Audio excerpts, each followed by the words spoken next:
واستغفر الله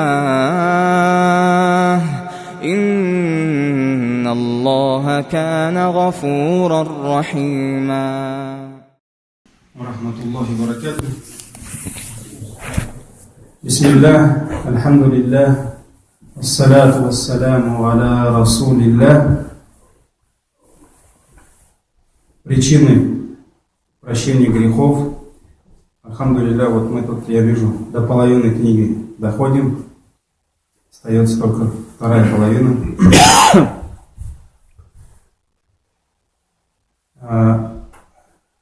Мусахафатуль муслими ахаху. Мы с вами говорили про причину, когда мусахафа, то есть это когда, встречаясь два мусульманина, они наряду с тем, что дают друг другу салям, потому что это самые первые, так ведь, ассаляму алейкум, рахматуллахи баракату, как уж получается.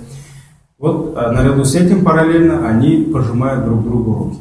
Вот это называется мусахафа, когда люди пожимают друг другу руки. Это показывает, ученые показывают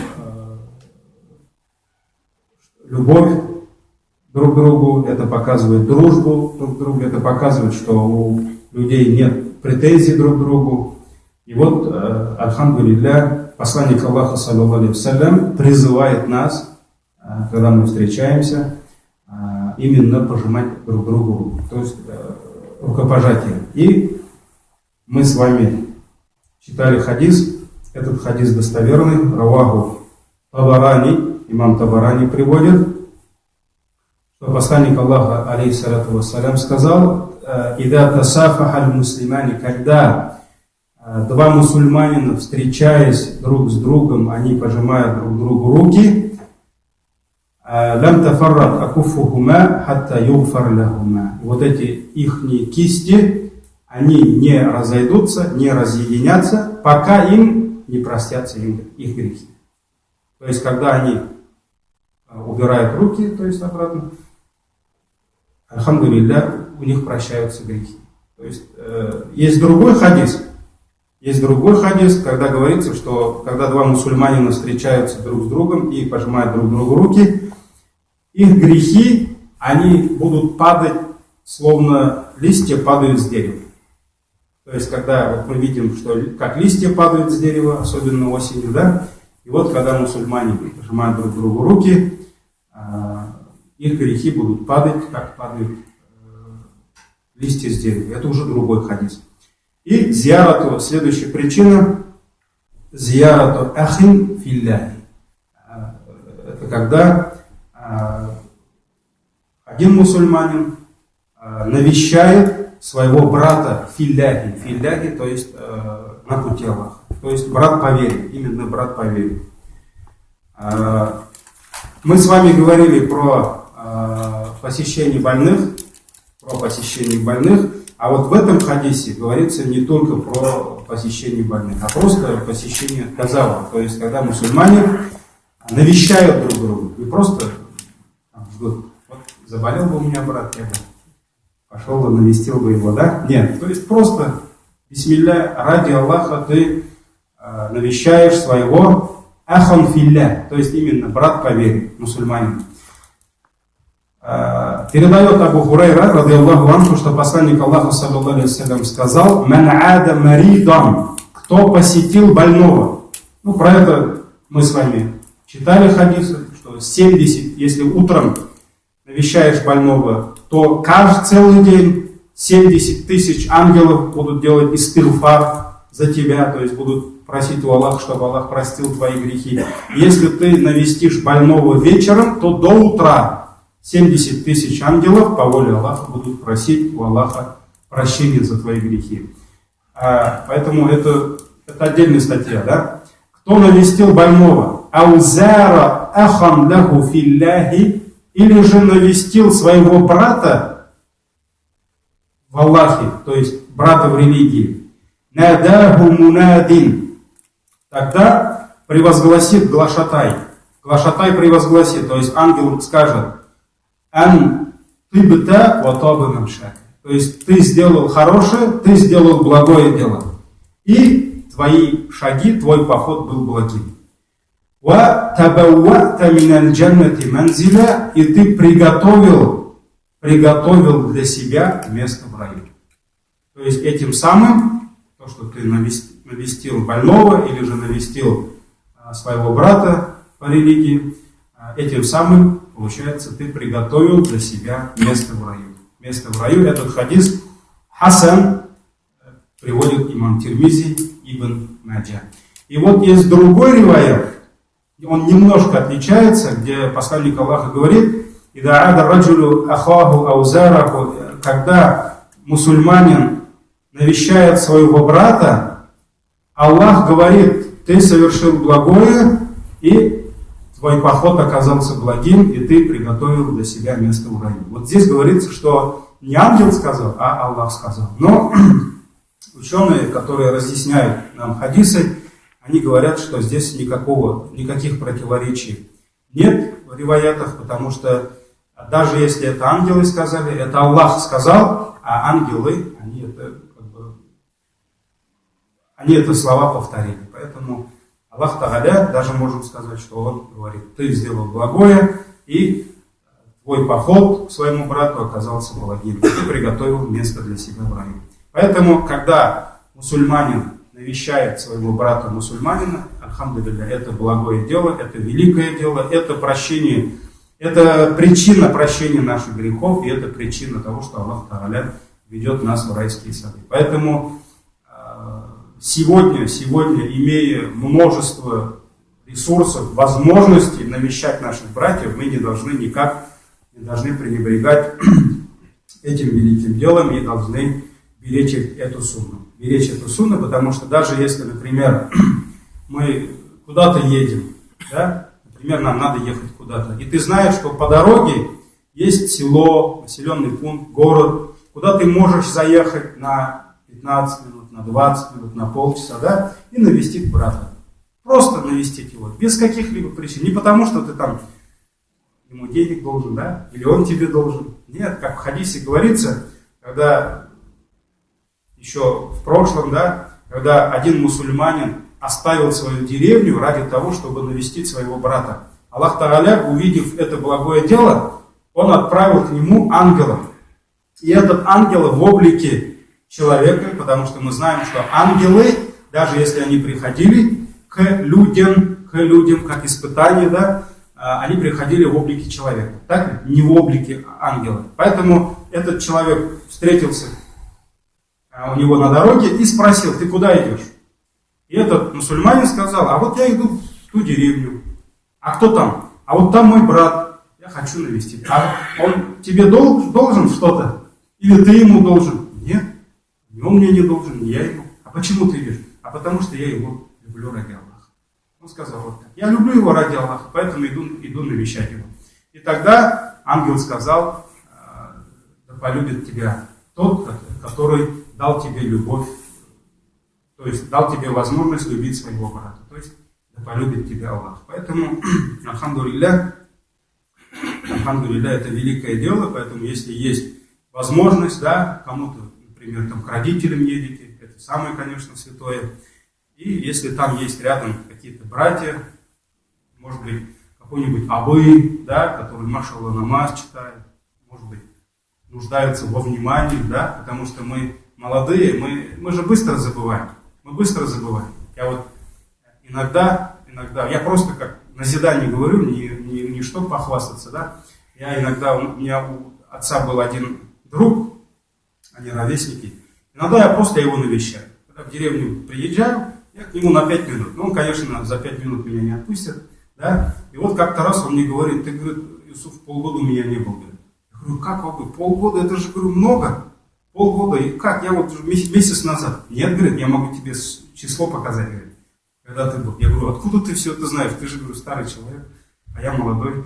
А вот, говорит, вы молодые все забываете, говорит, потому что у вас, говорит, внимания много, вы, говорит, всем нужны. А вот мы, говорит, старые, нам уже мало приходит. Вот когда ты ко мне приходишь, говорит, мне хочется на улицу выходить и всем говорить, что он ко мне пришел. Я, говорит, месяц так хожу, говорит, радуюсь. Поэтому взрослые люди, понимаете, они нуждаются в этом. Им не нужны наши там гостинцы, да, конфеты эти. Они тебе сами дадут. Сами дадут. Просто нужно зайти к ним, там, альхамдулилля, там, посидеть, поговорить, там, дуа можно сделать, да? Поэтому, альхамдулилля, вот это великое дело, которое, альхамдулилля, является причиной того, что мы будем любить друг друга, мы будем дуа друг за друга делать. Поэтому старайтесь соблюдать эту сунну и не пренебрегайте этим. Потому что, тем более, сегодня у каждого есть конь, лошадь, даже 150-200 коней под капотом. Поэтому, альхамдулилля, все возможности есть. Следующая причина.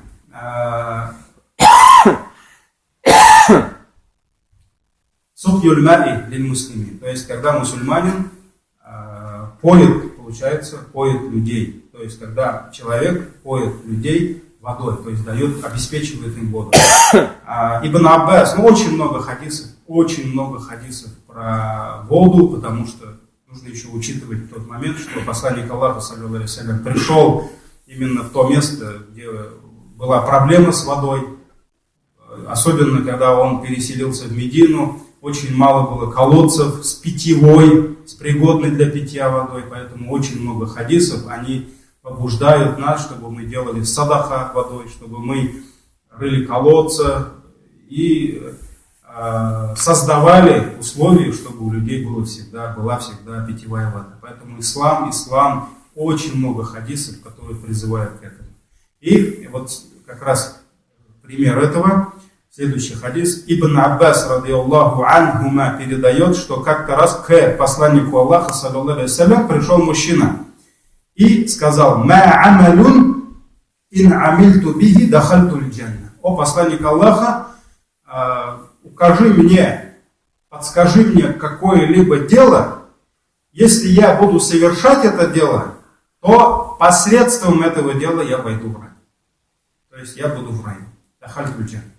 И тогда посланник Аллаха, саллаллаху алейхи ва саллям, задал ему встречный вопрос. «Анта би баладин юджлабу бихи ль-ма». Ты живешь в том месте, где люди нуждаются в воде. То есть там, где ты живешь, люди нуждаются в воде, люди ищут воду. Он сказал: да. И тогда посланник Аллаха, алейхиссалату вассалям, сказал: «Фаштари биха сикаан джадидан». Купи для себя новый бурдюк.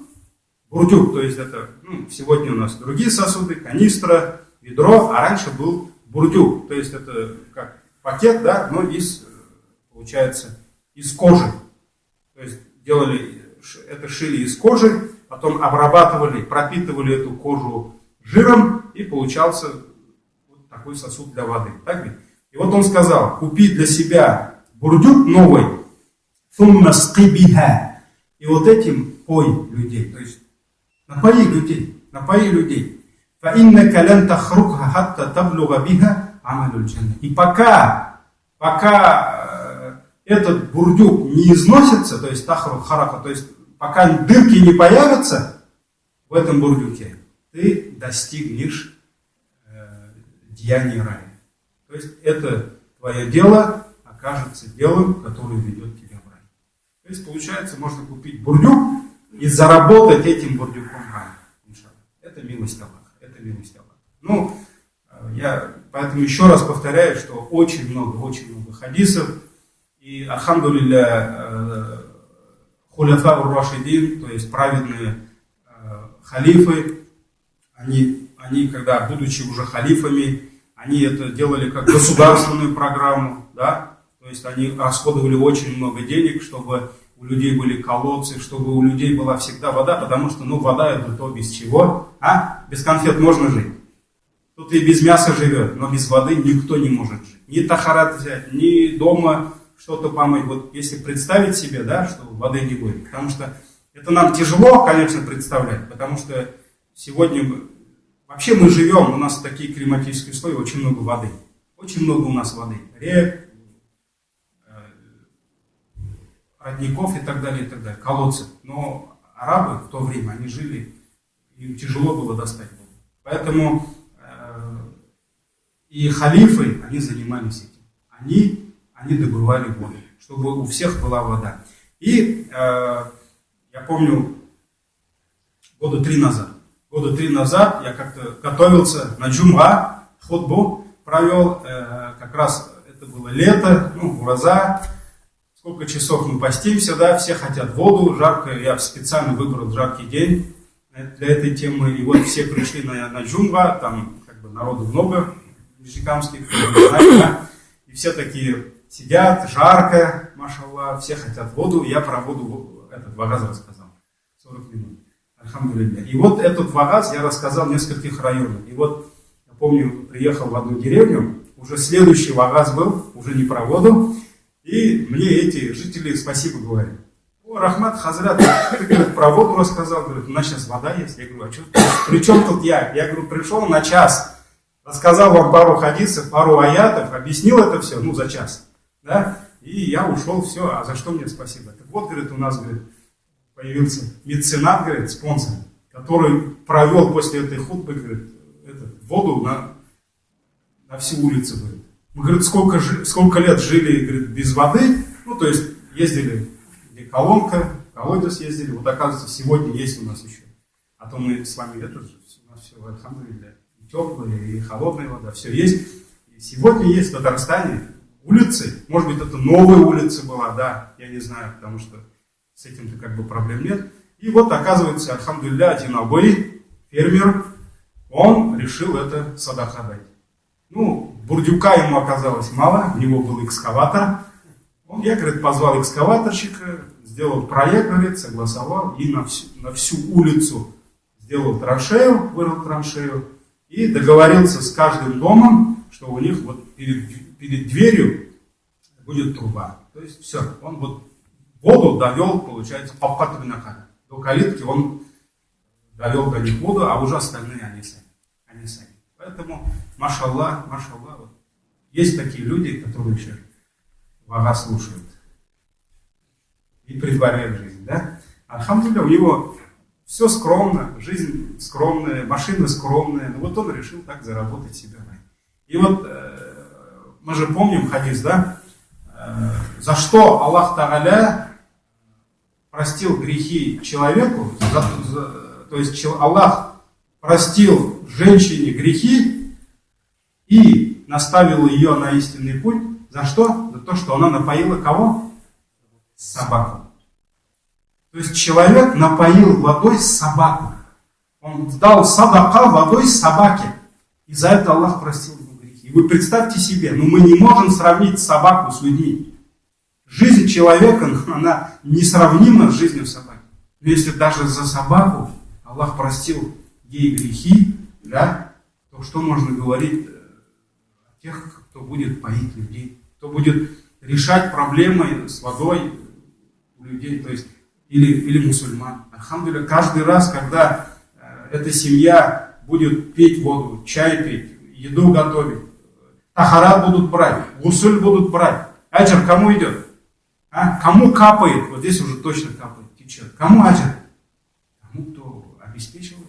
Поэтому, альхамдулилля, очень много сегодня возможностей. Надо эти возможности. Не надо, чтобы они нас искали. Надо нам искать их. Надо нам искать. Я не думаю, что это была последняя улица в Татарстане, где не было воды. Я уверен, что у нас еще много деревень. У нас еще много сел. Поэтому те братья, которые, альхамдулилля, имеют возможности, бисмилля, надо делать садака. Потому что сегодня, если хорошую трубу купить, это на сколько лет это хватит? Она не ржавеет, полиэтилен, так ведь?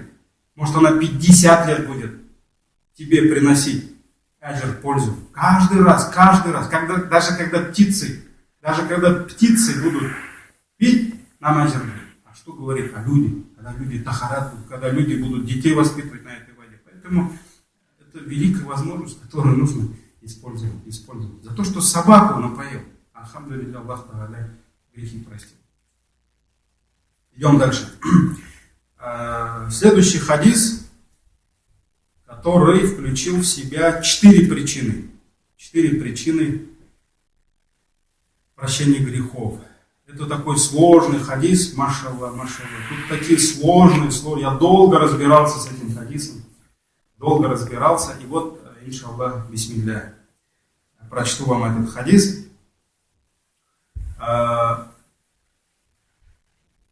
Абу Зар, как-то раз пришел к Абу Зару человек, Абу Зар это сподвижник посланника Аллаха, саллаллаху алейхи.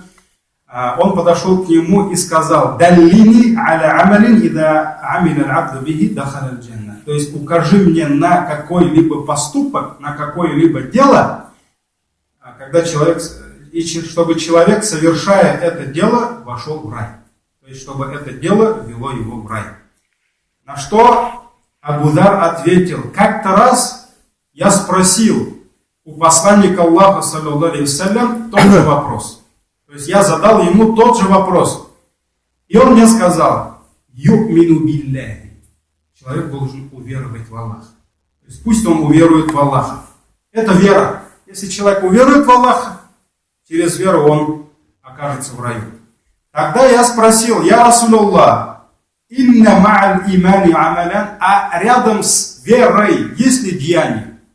То есть помимо веры, есть ли какое-либо деяние, которое ведет меня в рай?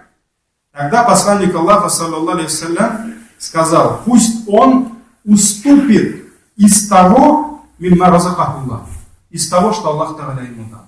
То есть Аллах ему дал, пусть он уступит это кому-то.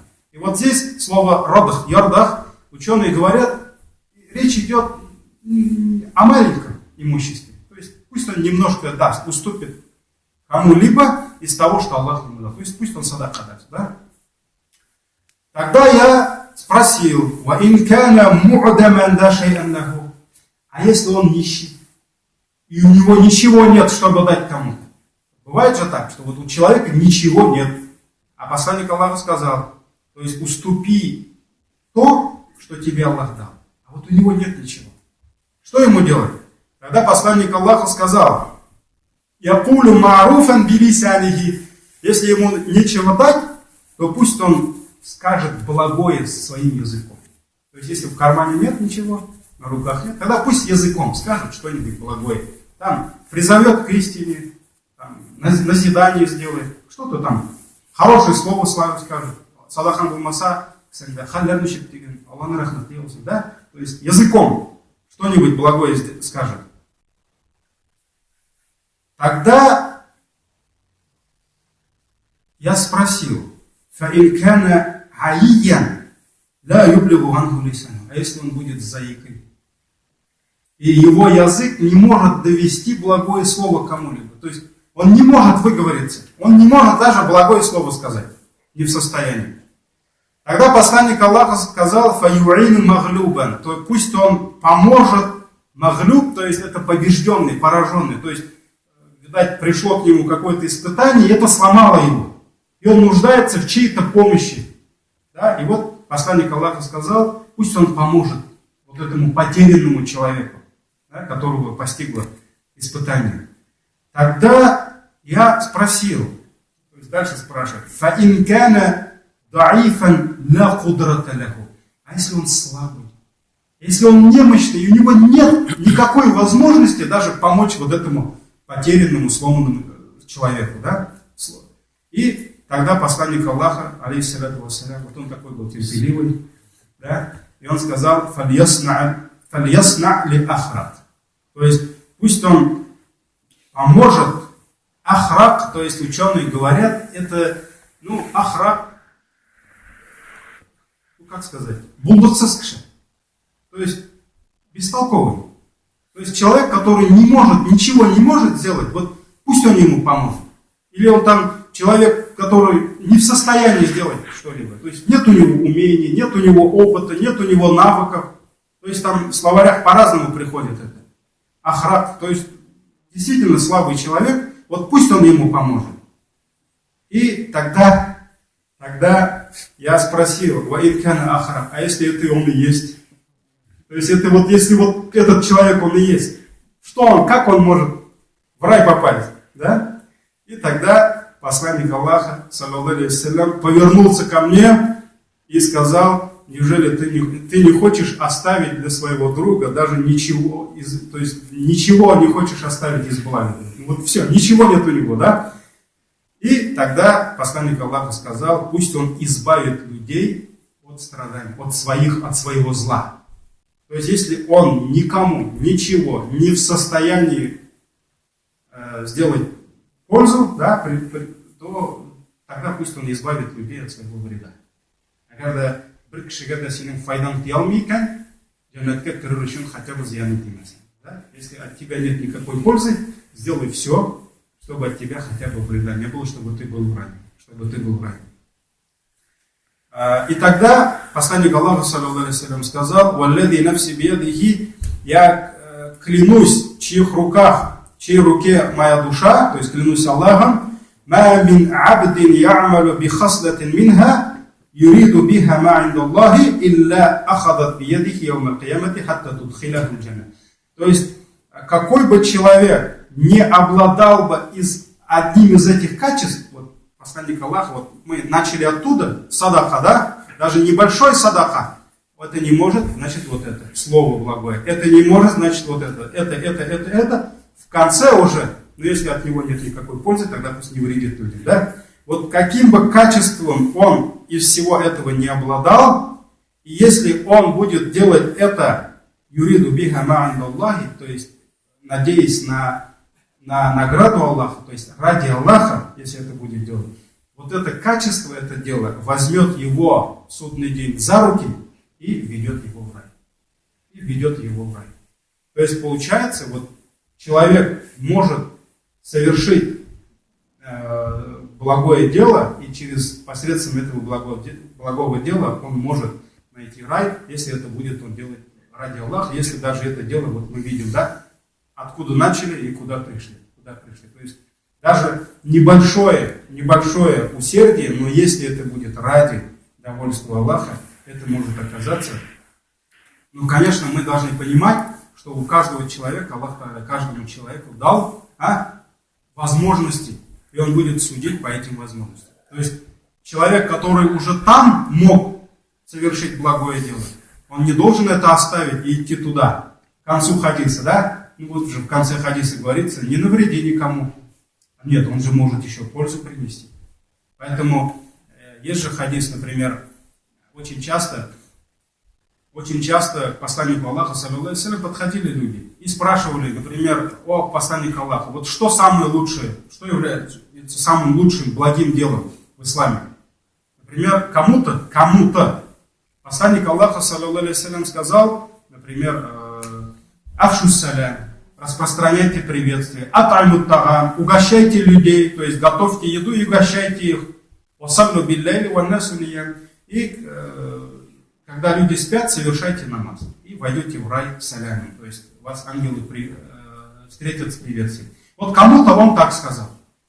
Но когда пришел другой человек и задал тот же вопрос: а что самое лучшее в исламе? Да? Посланник Аллаха сказал: мусульманин тот, кто обезопасил других от своего языка и от своей руки. То есть вопрос, как бы ученые говорят, вопрос тот же, а ответ разный. Почему? Иногда спрашивающий был разного уровня. То есть вот этот человек, который пришел и спросил, что самое лучшее в исламе, он же ищет что-то лучшее, он хочет это сделать, так ведь? Ему посланник Аллаха сказал: самое лучшее в исламе, сколько для тебя, если ты обезопасишь людей, если от твоего языка, от твоей руки другим вреда не будет, вот это будет для тебя самое лучшее.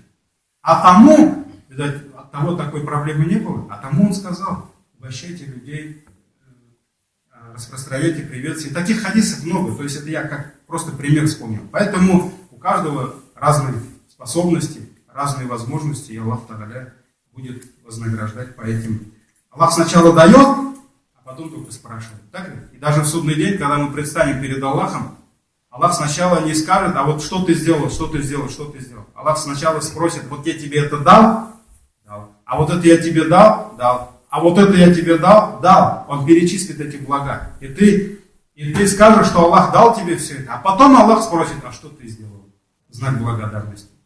Поэтому Аллах сначала спросит то, что Он дал. А потом только то, что мы. Как мы отблагодарим. И здесь то же самое.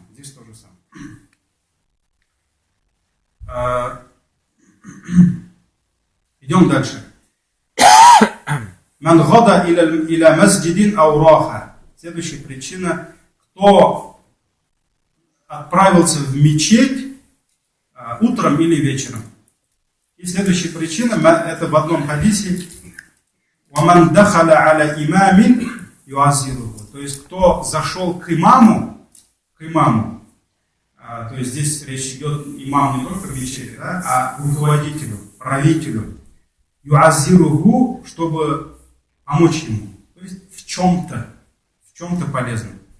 И третья причина, все в одном хадисе, «Ман джаласа фи бейтихи лам ягтаб инсана». Кто предпочел остаться дома, сидеть дома и не злословил о людях, то есть оставил гайбат. Муад ибн Джабаль передает, что посланник Аллаха саллаллаху алейхи ва сказал: «Ман джахада фи сабилиллахи кана даминан аля Аллах». То есть, кто сделал джихад, проявлял усердие на пути Аллаха, то он под гарантией Аллаха. То есть, он под гарантией Аллаха, что будет в раю. «Ман ада маридон кана даминан аля Аллах». И кто навестил больного, он будет под гарантией Всевышнего Аллаха. «Ваман гада иля масджидин ау раха». И кто направился в мечеть утром или вечером, кана даминан аля Аллах. Он будет под гарантией Аллаха. «Ваман дахаля аля имамин юаззиру кана даминан аля Аллах». И кто зайдет к имаму, к правителю, чтобы помочь ему, да, кана даминан аля Аллах. Он будет под гарантией Аллаха. «Ваман джаласа фи бейтихи». И кто остался сидеть у себя дома, лям яхтаб инсаном, чтобы ни о ком не злословить, да, чтобы сплетни не распространять, кана даминан аля Аллахи, то он будет под гарантией Аллаха. Вот здесь мы видим тоже в хадисе, этот хадис равах ибн Хузайма, Сахих и ибн Хиббан. Вот в этом хадисе мы видим тоже несколько причин. И вот те, которые мы с вами еще не проходили, про нахождение в мечети или же направление в мечеть мы с вами читали. То есть тот, кто зашел к имаму, это надо несколько раз вам прочитать. Да? Здесь в арабском языке, если у нас имам, это тот, кто имамствует в мечети, да, в арабском языке имам это тот, кто амам, то есть тот, кто впереди стоящий. Это руководитель, это может быть правитель, это может быть руководитель общины, это может быть руководитель какой-то организации, это может быть руководитель, мэр города, может быть глава республики, это может быть президент, это любой правитель. Да? И вот тот, кто зашел к правителю, к руководителю, чтобы предложить ему помощь, янсуру. То есть ученые говорят, фи масалих аль-рибад. То есть любой человек может подойти к руководителю, который несет ответственность за свою зону, да, за свою. И вот он может предложить ему помочь правителю в чем-то полезном для людей деле. В чем-то полезном. Вот каковы тот пошел, сказал, давай я тебе ты там не можешь фалян вещи, воду провести. Потому что бюджет у него там много, наверное. Давай я вот сделаю. Бисмилля, он сделал. То есть можно подойти к любому руководителю, который руководит чем-то, и сказать, я могу вам помочь. То есть даже, например, в селах есть там сейчас уже Аликаул Советы, да, сейчас глава поселения называется, да. То есть он может подойти и сказать, вот я могу вам помочь, там, давайте посадим деревья, давайте вот здесь дорогу сделаем, давайте я вам помогу вот здесь сделать, там, навести порядок, давайте я вот здесь. Поэтому, альхамдулилля, ислам всегда призывал к этому, и мусульмане всегда занимались этим. Даже те ученые, которые жили под притеснением, под залимами, да, у мусульман очень много было залимов. Аллах Та'аля испытывал так, что вот он давал нам предводителей, были халифы, были амиры, да, залимы, тираны, которые убивали мусульман, тех же мусульман, да. Но даже вот эти ученые, которые там не выходили из зиндана даже, они писали, что если бы этот амир, который все время его отправлял в зиндан, в тюрьму сажал, да, если бы он хотя бы раз в жизни сделал благое дело, то я бы самым первым помог бы ему. Поэтому помогать предводителям, руководителем в благих делах, полезных для людей делах, это святое дело, и к этому призывает этот хадис. То есть тот, кто зашел к руководителю ради того, чтобы предложить ему помощь в полезных для людей делах, он будет под гарантией Всевышнего Аллаха, что он будет рад. И кто остался сидеть дома, фи байтихи лям явтаб инсан, то есть не злословие о людях. То есть бывает, может быть такое, что если человек выйдет из дома, то есть может быть он живет в таком обществе, может быть его там встретят такие люди в таком селе, где все будут заниматься грехами. И иногда для мусульманина остаться дома, да, в этом есть благо, в этом есть причина прощения его грехов, нежели там выйти и погружаться в эти грехи. Вот здесь идет речь лям яхта инсану, то есть он остался сидеть дома и отказался злословить о людях. И он будет под гарантией Аллаха. Вот это тоже причина прощения грехов, потому что Аллах никому не дает гарантию, что он будет в раю без прощения его грехов. Следующая причина – иттиба'уль джанаис. Иттиба'уль джанаис, то есть когда мусульманин участвует в джаназа. Джаназа, то есть когда умирают наши братья, сестры. Сунна пророка, саллаллаху алейхи вассалям, побуждает нас, чтобы мы участвовали в этом благом деле. И очень много хадисов, которые разъясняют нам фадаиль, то есть превосходство, достоинство того, что мусульманин, оставляя, может быть, какие-то мирские заботы, да, он оставляет торговлю, свою работу, он оставляет все и идет, чтобы поучаствовать в джаназа. Сахих Муслим, сборник имама Муслима, от Таубана, радиаллаху анху, который сказал, что посланник Аллаха, саллаллаху алейхи вассалям, сказал: «Ман салля аля джаназатин фалаху қират». То есть тот, кто совершил джаназа намаз за своего брата, фалаху қират, то он получит за это награду, которая называется қират. Посланник Аллаха сказал, он получит қират. «Вайн шахида дафнаха фалаху қиратан». А если он присутствовал в погребении, то есть он не просто прочитал джаназу и куда-то ушел дальше, да, а он пошел до кладбища, и он участвовал, присутствовал в погребении, фалаху қиратан, он получит 2 қирата. То есть не 1 қират уже, 2 қирата. Что это за валюта? Да? И посланник Аллаха в конце хадиса сказал: «Аль-қират мислю Ухуд». И 1 қират подобен Ухуду, то есть горе Ухуд. Все, кто совершали хадж, все, кто навещали город пророка, Медину, пророка, саллаллаху алейхи вассалям, пророк очень любил эту гору Ухуд, да, гора Ухуд, и мусульмане должны любить эту гору. И вот эта гора, это не просто гора там лучников, кто-то думает, это гора, она там 7-8 километров протяженностью, если не больше. То есть это вот гора, которая стоит на окраине Медины, это большая, длинная гора, 7-8-9 километров. И вот, если человек совершит один джаназа намаз за своего брата, за сестру, он получит награду величиной Ухуд. А если он не оставит джаназу, то есть пойдет дальше до кладбища и будет присутствовать во время погребения, он получит 2 Ухуда. Сахих Муслим, этот хадис сборник Сахих Муслим. И вот идем дальше. Ат-таджауз анин-нас. То есть прощение людей.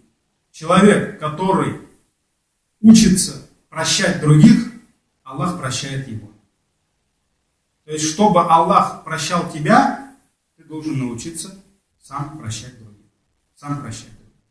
И если ты хочешь, чтобы Аллах тебя простил, то сделай так, чтобы твой нафс захотел, а нафс он не хочет прощать обиды. Так ведь? Нафс, когда его задевают, очень тяжело побороть свой нафс и все-таки простить кого-либо. И вот посланник Аллаха, Всевышний сначала аят, Аллах Та'аля говорит: «Я юхалладина аману», о те, которые уверовали, «Инна мин азваджикум ва аулядикум адувван лакум», воистину среди ваших жен и детей есть враги для вас.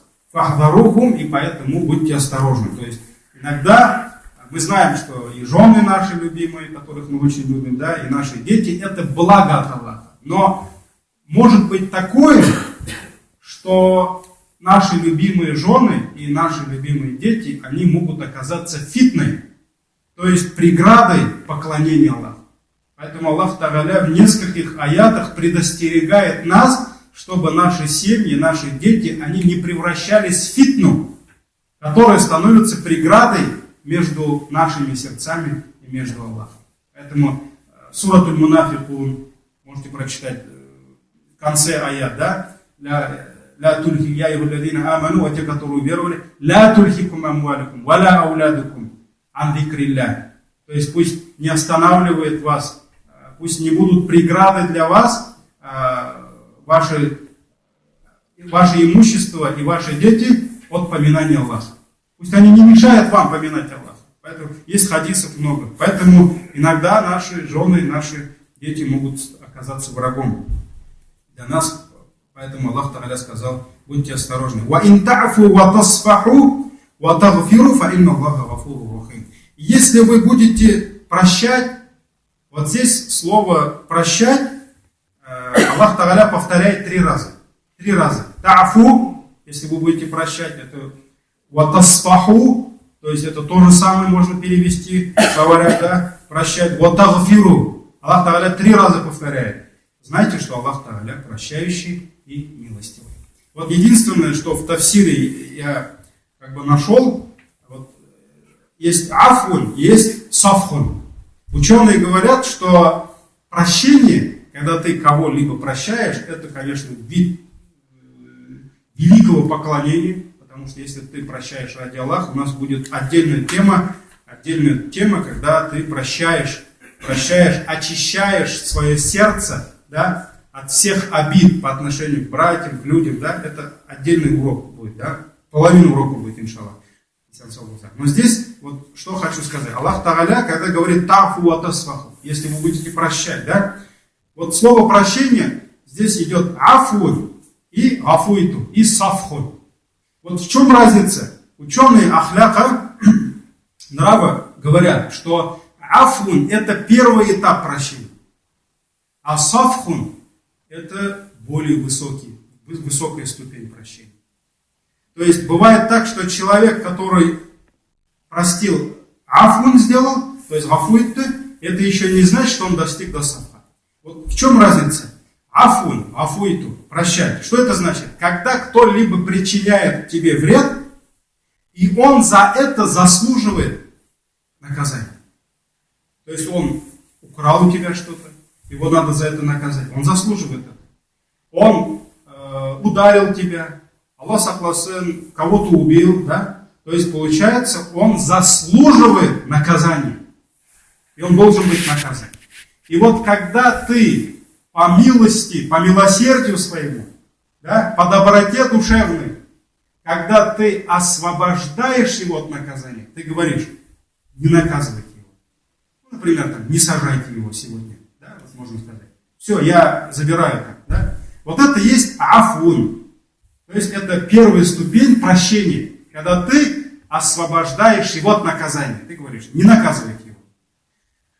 А вторая ступень, это уже намного сложнее. Сафхун, это значит, ученые говорят, когда ты очищаешь свое сердце от всех чувств обиды по отношению к этому человеку. Это сложнее или проще? А? То есть мы можем, иногда человек может сказать: Кабахат инды, но его простил. Он хайван, конечно, но его простил. То есть видно, что он его в каком-то роде простил, а там внутри, то есть он не хочет, не желает ему зла, он не хочет, чтобы он понес наказание, но там осадок конкретно остался, да? Все, тут есть. Вот это вторая ступень. Когда ты вот берешь вот эту обиду, да, убираешь, чистишь, я не знаю, наждаком, там, напильником. Это очень сложно. Чтобы в твоем сердце не осталось ничего, никакой обиды по отношению к этому брату или там, еще кому-то. Да? Вот это есть уже намного сложнее. Это высшая степень. Уже сафхун. Поэтому Аллах Та'аля говорит: «Ваинтафу». А если вы простите, первый этап. «Ватасфаху». То есть очистите сердца, обиды, не оставите никакой обиды по отношению к нему. Знайте, что Аллах Та'аля, Он тоже прощает и милостив. Поэтому тот, кто прощает людей, Аллах его тоже прощает. Аллах его тоже прощает. Поэтому это очень важно. И вот Убада, хадис. Убада, ради Аллаху анху, передает, что посланник Аллаха, саллаллаху алейхи вассалям, сказал: «Мамин раджулин юджраху фи джасадихи джарахатан фаятасаддаку биха илля кафар Аллаху анху митля ма тасаддака». То есть посланник Аллаха сказал: если человек юджраху фи джасадихи, если человека кто-то ранит, да, то есть наносит ему рану, да, и если он пожертвует, даст садака, то есть получается, если он простит его, да, то есть он нанес ему рану, но он прощает эту рану, то есть фаятасаддаку биха, то есть он дает садака эту рану. То есть за эту рану тот должен отплатить, но он эту плату делает что? Он отдает садака. Все, садака, я прощаю. Илля каффар Аллаху анху митля ма тасаддака. Аллах обязательно простит ему столько, сколько он дал садаку. То есть столько, сколько он простил тому человеку. Кто-то причинил тебе вред, да, и он обязан понести наказание. Он обязан, все. И он понесет наказание. Но ты это наказание подарил ему. То есть садака сделал. За эту обиду ты ему садака дал. И вот сколько садака ты ему дал за эту обиду, Аллах тебе столько грехов простит.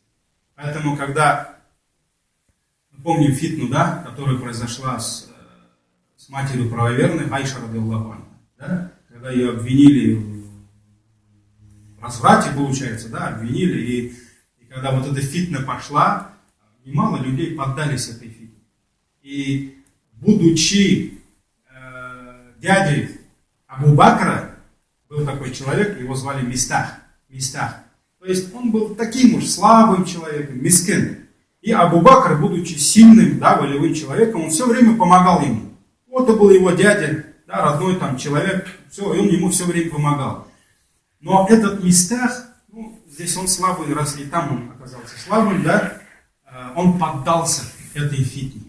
И он тоже начал говорить про Айша непристойные слова. И когда Абу Бакр услышал это, он очень сильно обиделся. Потому что, во-первых, это его родной человек, да? Во-вторых, он ему помогал его семье, он его поддерживал. И этот человек оказался вот таким, да?